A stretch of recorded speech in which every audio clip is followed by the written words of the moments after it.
Hello everybody and welcome back to another episode of What If the Continents and Oceans Were Switched. In today's episode, we're going to be looking at the start of World War I, and I think everybody will know what's going to happen, but for now, we have some minor events to get to.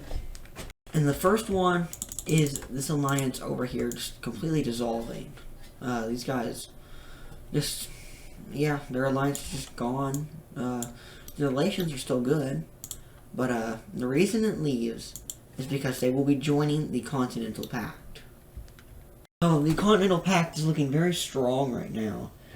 And for our next event of the video, we have a war between this purple country right here and both of these countries to the south of them.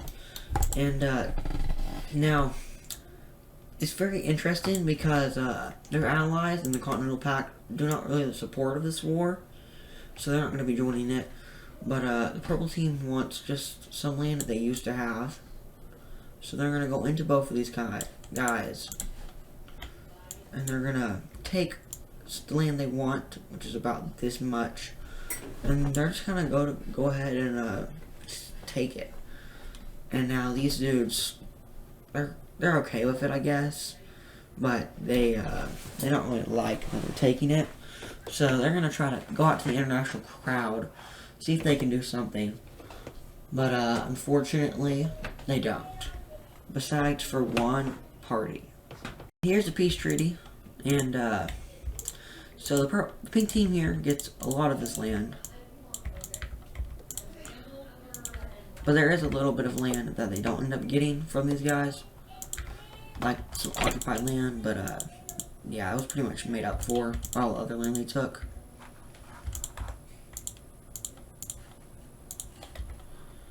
And they are starting to look very healthy. And these other guys are not really, but you know what? No one really cares. The party that did help them is none other than the Three-Pointed Star Alliance. And they go ahead and recruit these guys onto their alliance. So we have these dudes over here, and we have the southern ones. And next we have this little light blue country here joining the Continental Pact because they don't like these guys up north, because they kind of stole their identity from them. Because these guys claim to be them, even though the northern ones were kind of them. I don't know, but they're both kind of like the same thing on the inside. But after that, the other one just joins the other alliance. So now we have, yeah, nothing really good going on. And tensions are higher than ever so far. It's just not looking good. And then something tops it all off. What happens is a tiny bit of troops accidentally cross the blue team border, which these borders are dead. They're pretty deadly. There's a lot of people guarding them. So how they did this is unknown, but it is still done. And after this, there is fighting. The signing team soldiers start it. Or, no one necessarily knows who starts it. But it is speculated by pretty much everyone, even if you're neutral, that the signing team started it. So, yeah, World War I has just started. The bad thing is that these guys are only surrounded pretty much by enemies, besides for their puppet state. So, if this will go good, no one knows. As soon as the war is basically declared, two things happen. The first one is the signing team blocks off the Indian Sea here and make a just block it off from the purple team with the help of the dark purple team here. And the other thing is the light signing team troops head into the purple team, which is a very big deal. And everyone is scared right now But let's go ahead and get into some of the fighting. And they start off with invading into the puppet state here, or the Peach team does at least. This is where they were like really prepared for. And yeah, it goes like this already. So it isn't looking very good there. And they may have overestimated how many troops would be on these front lines. Or the Cyan team did at least underestimate how many troops would be on the front lines. As the blue team has already started the invasion of these guys. On all other areas besides the original one. The original one has grown quite large at this point. And we've already seen 3 major cities being captured. 1, the blue team's captured, and then 2 from the Peach team. But the Cyan team has a plan. And their plan is to isolate. So they're going up to the red team. And they're going to stabilize themselves with the outside area over here. And then they're going to once again build a blockade over here from this area. And they're going to do some things like the, I forget what I called them. Like the Rebellion Wars, or the Revolution Wars. I can't forget what I called them. I can't remember what I called them. But they're going to do that again. And the Cyan team brings back 2 countries, and they're working on 2 more. One of which being this northern country over here. These guys, they used to be around a long time ago. If you look back on the series, a long time ago. I think it was like episode 5. But these dudes were not very important. They didn't last very long. And they're back though. The people here are still ethnically the same. They're ethnically distinct from the other people in the areas, which is why they were able to be brought back. And the next one, the dark red team in the Peach team. These guys were super old country, and they are being brought back here. And major cities they've taken is these guys have 2 in their territory and 1 captured, and up here these guys have 3 and 1 captured. So these guys up here are a little stronger than the ones down there, but by barely. But anyway, so a little bit of the troops are going to be moved from the front line.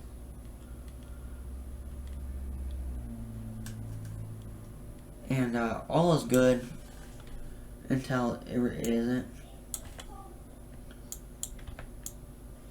We're going to go ahead and color this little border here a distinct color.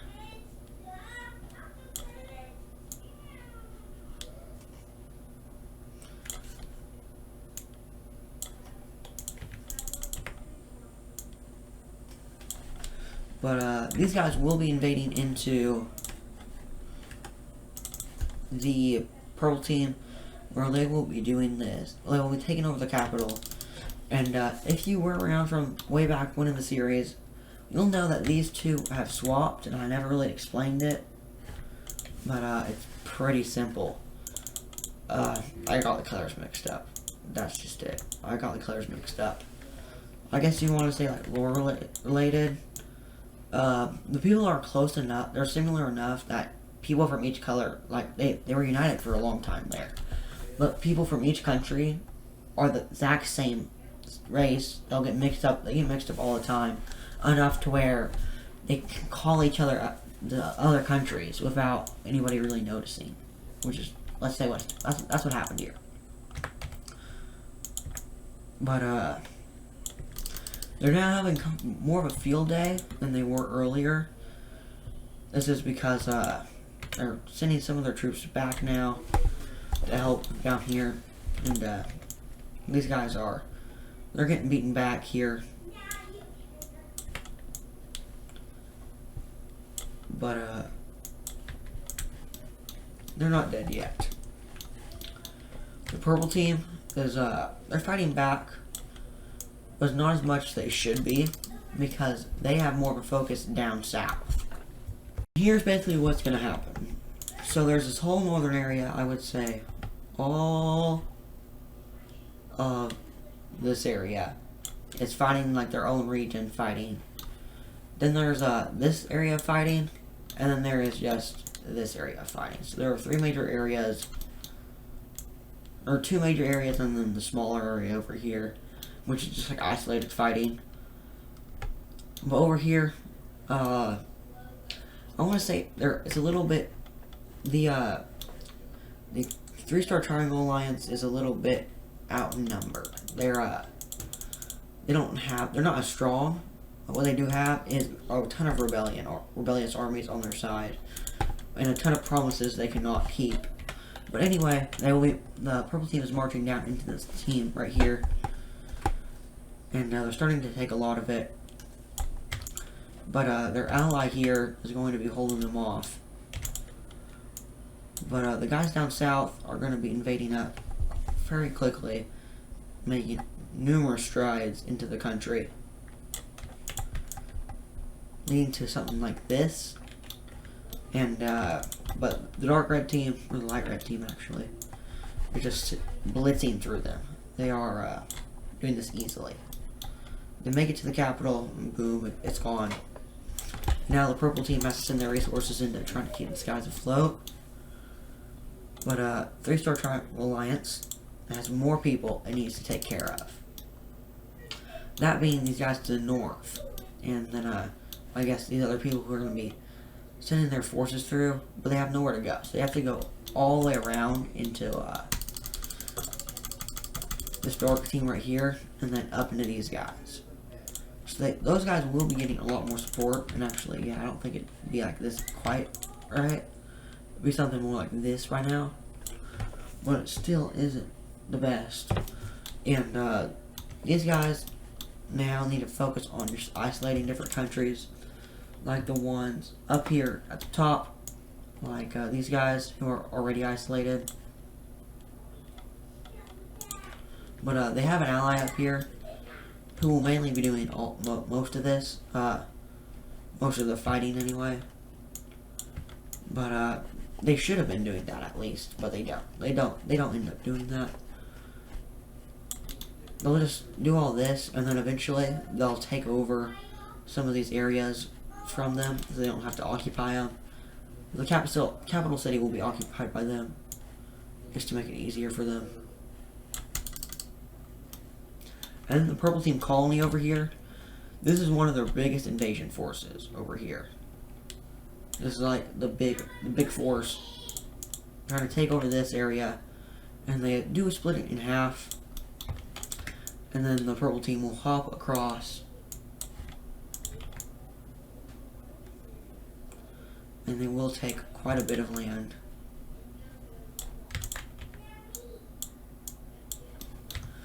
But the light red team is going to be just trying to get these guys out of the way as fast as possible. This is like their biggest front line here, but their front line is pretty skewed and it's all over the place. And it'll be even more so as the Continental Pact will eventually get this pink team to join the Pact. And the pink team will be helping out a lot. Australia can move their forces through them, and these two can as well. Which leads to them actually making it all the way over to here within like the first day. Not the first day, no. The first like 4 months. And this is all happening, I would say, yeah, within the first year. This is like the first year of fighting so far, in which it isn't over yet, of course not. But it is going smoothly for both sides.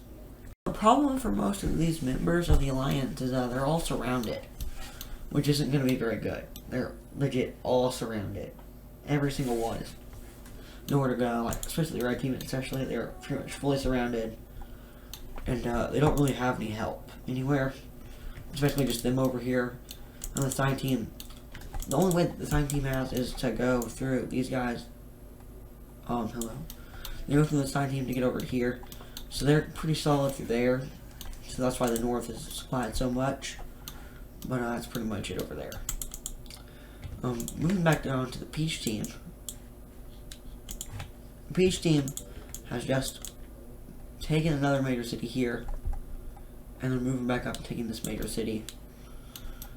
But there are some things that happen that we see happening, the two other rebellions that the Sign team was going through with, have finally started to work.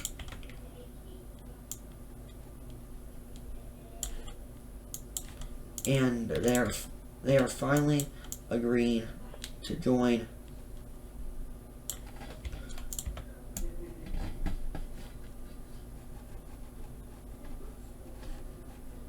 So that is very nice for them. But this area will be taken, and our light side team doesn't really have anything to do, so they'll just take over this area for them and occupy it and keep the charge going, so that the other two could focus on other things, especially the blue team, which we'll see coming up. But the dark side team they have their own problems to attend to. And the Mediterranean country has the red team, which is finding their own thing. But that's really it for up here. They've lost their territory down here. They don't really have anyone right now. And they have to find two of the strongest countries in the world right now. Even though they are first, which is insane. They have the 5th and the 9th strongest country to deal with no outside support, really. So, I mean, of course, they are the strongest. So they'll quickly take around the major city over there, and they'll start moving up toward, I believe, Sparta, and they'll go different ways. But then again, they have so much land they have to occupy, and it's just not good. And now, something big we need to talk about is the colonies, as the colonial war is going to be kind of just like militias that are fighting, but the only big army group that we actually see happening is up here, as all the British Isles are taken over by the Mediterranean country, who at this point is pretty large.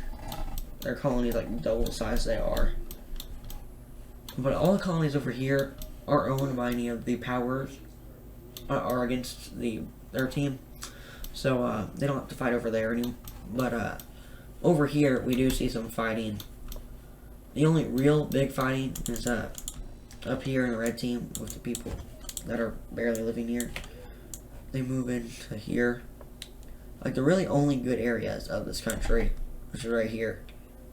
And yeah, these are major cities turned on, and there's nothing good here. And the next area is down here, with Korea focusing on the other purple team's colony. It kind of just quickly falls over. They didn't really have anything over here. And now that this colony is out of the way, they can go down south and focus on the light red team down here. But the two other rebellions is what we need to talk about next.